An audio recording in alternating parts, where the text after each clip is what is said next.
So welcome everyone to the finals for the 3-minute thesis competition.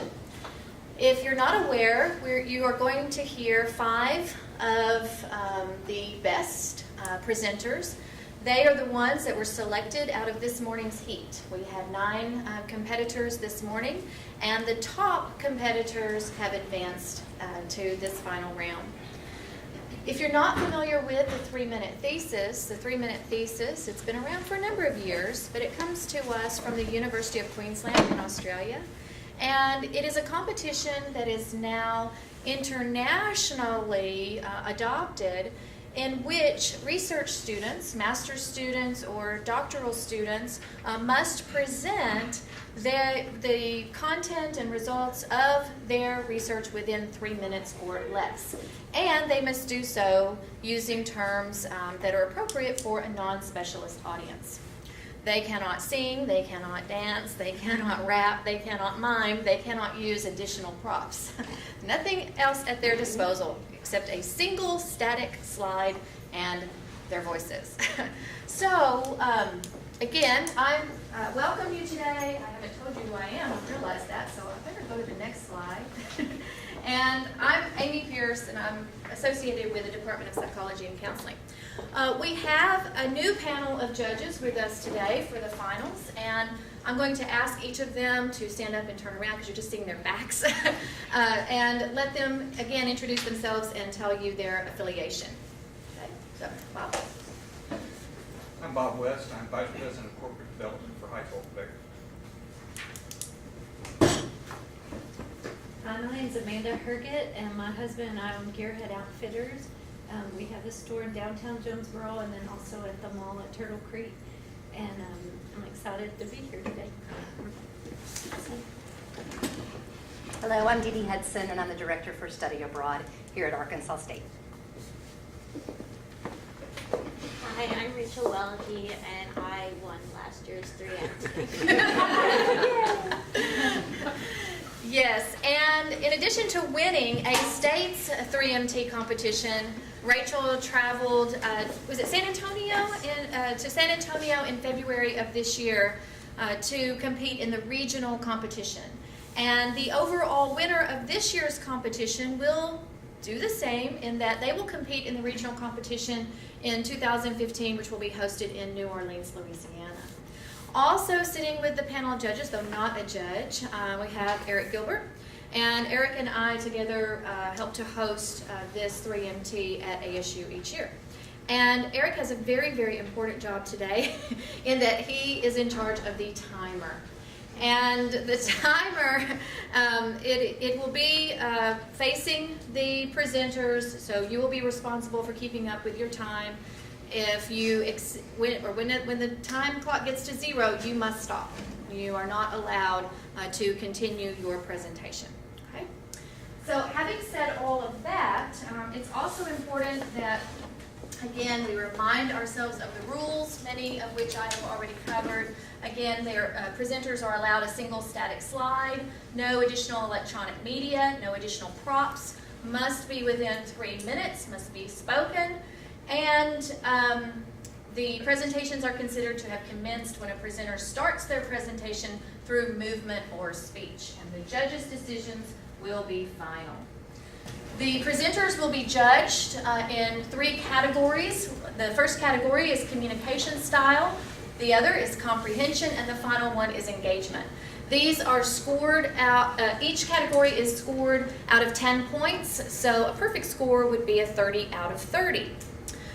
In the previous heat, we also had the audience members determine the winner of the People's Choice Award.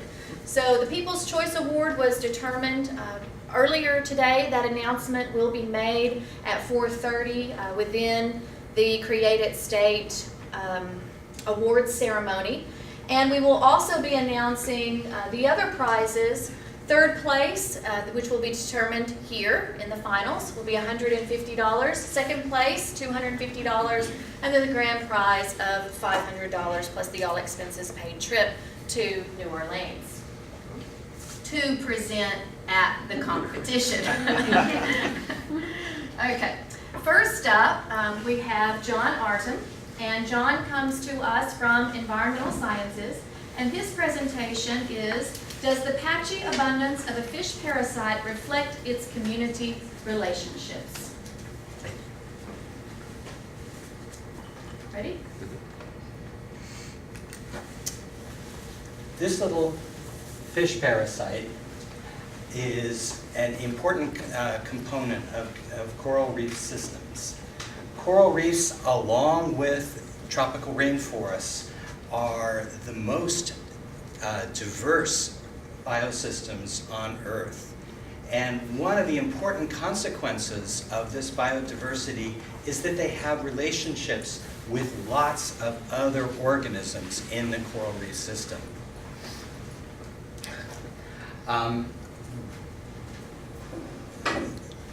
Coral reef fish parasites like this, they have to worry about all the same things the rest of us need to worry about.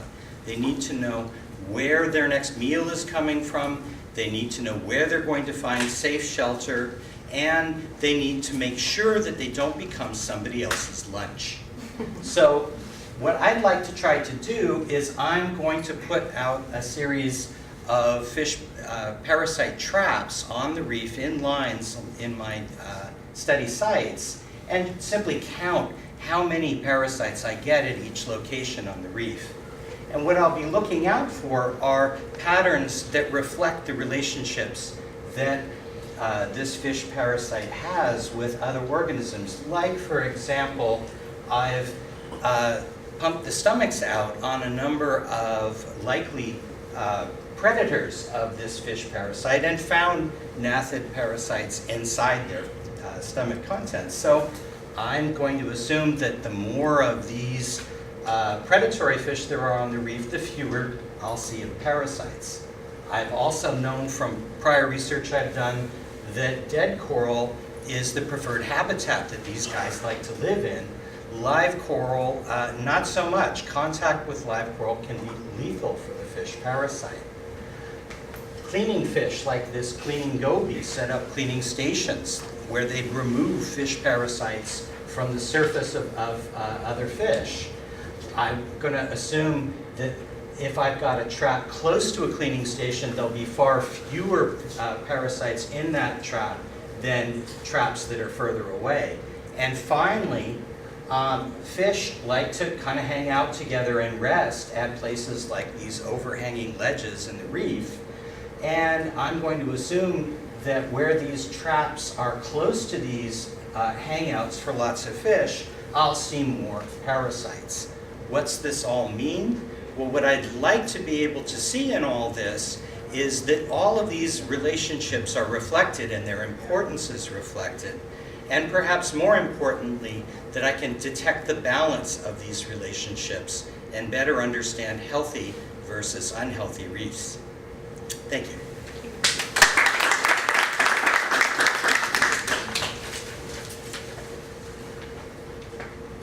Our second presenter is Ethan Leonard, representing Biological Sciences.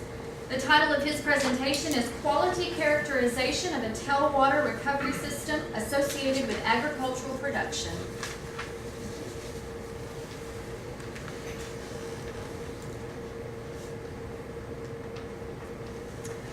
The current world population is roughly 7.1 billion people and counting.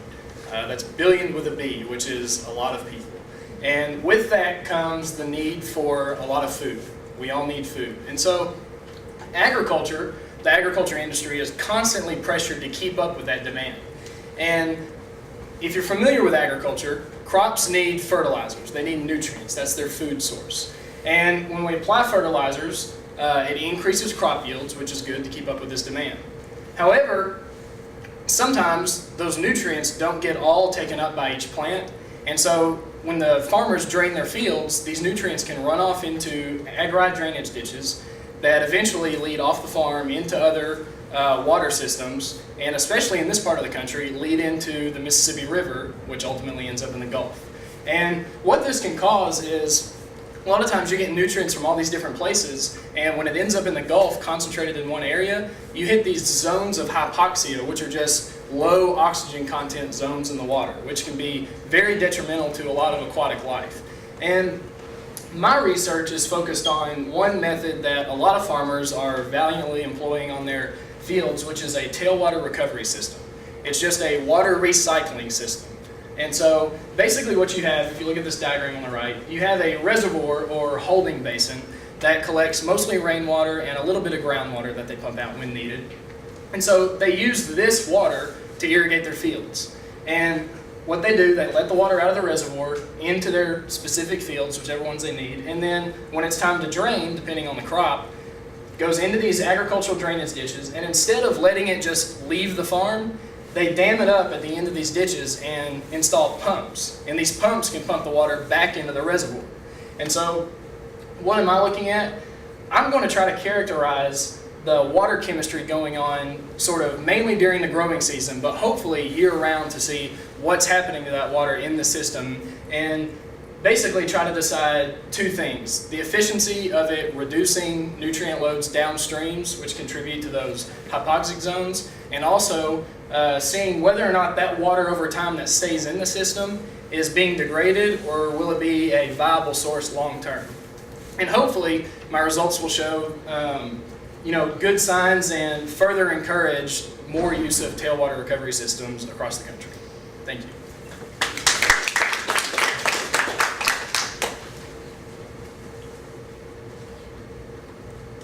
Presenter number 3, Biswajit Singh from Engineering.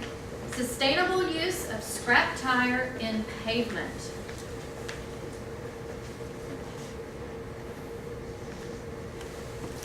Hello everyone, good noon. I'm here today to talk about sustainable use of scrap tire in pavement construction. Every year, 300 million of scrap tires are generated in US, and improper disposals of those tires have become a serious threat to the national economy, public health, and environmental safety as well. These tires are depleting the valuable space for solid waste disposals by providing excellent breeding condition to the disease-carrying mosquitoes, rodents, and some other harmful insects. And sometimes it causes environmental disaster like water pollution, air pollution. And to find a proper solution, several research studies have been carried out in some other states, but in Arkansas, no research studies have been carried out until now. So my research objective is to use those scrap tires in pavement construction as ground tire rubber, which is produced from scrap tire. Ground tire rubber has very high potentials to produce ground tire asphalt rubber. So let me explain first what's asphalt rubber. Asphalt rubber is the blend of asphalt cement, ground tire rubber, and some additives if needed. Due to its good resilience and absorbance and structural binding properties, it is reported to provide longer lasting road surface, reduced cracking, reduced maintenance cost, reduced noise level, and short braking distance. More importantly, it can help to conserve virgin materials like new asphalt binder or new aggregate. For my research, I've collected ground tire rubber sample and asphalt binder sample, and I have prepared asphalt rubber by mixing 3 different kind of ground tire rubber into the asphalt binder, and I have determined the performance properties of those asphalt rubber samples. And I have found that with the addition of the ground tire rubber, stiffness of asphalt rubber increased tremendously. And I have tested in like a dynamic shearometer and penetration test device, and then a rotational viscometer, and I found that about 20%, for 20% addition of the ground tire rubber, stiffness increased about 10 times of the typical asphalt binder.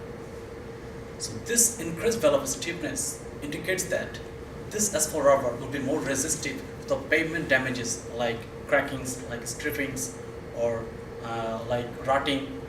So this is how asphalt scrap tire can be used in the pavement construction in a sustainable manner. So thank you very much.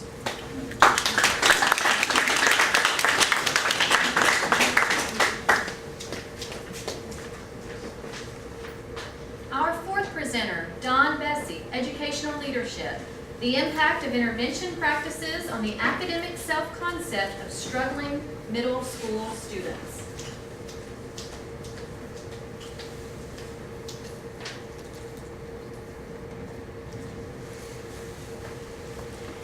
academic self-concept is the perception that a student has of himself or herself as a learner in a particular content area. There is a reciprocity between academic self-concept and student achievement. The greater the student achievement, the higher the academic self-concept. The higher the academic self-concept, the greater the student achievement. It's very important for educators to understand this relationship between academic concept and achievement, especially when we are considering those students who are not meeting grade level benchmark proficiencies. Those students are often targeted to receive additional interventions, in order to improve their knowledge and their skill set. What I wanted to do with my study is look at academic self-concept in relation to the type of interventions that they have received.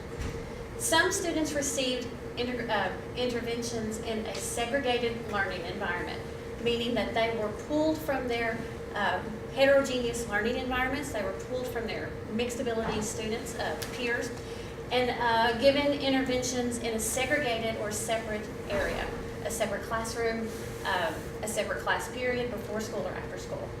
Some students were given interventions in both segregated and integrated learning environments where they received interventions in the regular classroom. And then some students who were not proficient were receiving no interventions at all. So what my study showed when I surveyed middle school students across the state was that those students who were segregated for interventions had a lower academic self-concept of themselves than the students who were receiving combined interventions. And between those two groups, they were still lower than students who had no intervention services. The differences were statistically significant for math, not literacy, but the patterns were still the same between the two. As you are more segregated from your peers to receive interventions, the lower your perception of yourself as a learner in that particular academic subject. What I hope is that my study can be used by administrators and educators in planning interventions. So in order to capitalize on the combination or the relationship between increasing student achievement and recognizing student academic self-concept. Thank you.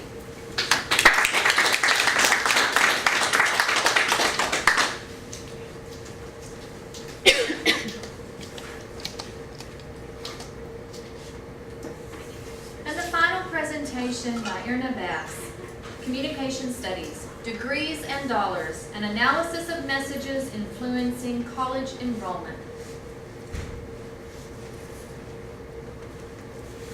Hello, my name is Erin Abaz, and as she just announced, my topic is Degrees and Dollars, an analysis of messages influencing college enrollment. Well, what does that mean? For a show of hands really quickly, how many of you have heard that going to college will get you a good job? How many have heard that having a degree will make a bigger salary? This is largely due to college promotion campaigns that are evident in the mainstream media. But what is not as evident in the mainstream media is that 66% of college goers inquire student loan debt. Moreover, every 2 of 5 graduates become delinquent on loan repayment plans within the first 3 years after graduation. This is a serious matter and why this research is important. This research is not to deter students from enrolling in college institutions or seeking a degree. It is instead to do just the opposite. What the aim of this research is to better understand the messages that students are receiving and how that shapes how they view having a college degree. This is especially important when the preliminary results of this study at this institution showed that students at this institution encompass the idea of just having a degree will get them the good job and the good salary. This is even more important knowing that the New York Federal Bank Reserve has statistics that shows the amounts of student loan debt surmounting $902 billion today. And with every year 20 million students enrolling in a college institution, this is indeed a risk that must get out there in the mainstream media. Once again, I say to you that this is not to deter students from enrolling in college. It is to, in fact, give them the information that is not presented to them up front, as is going to college, getting a bigger salary, as is going to college and getting the good job. How do we do this? I'm glad you asked that question too. Simple. Start at the finish line. Think like an investor.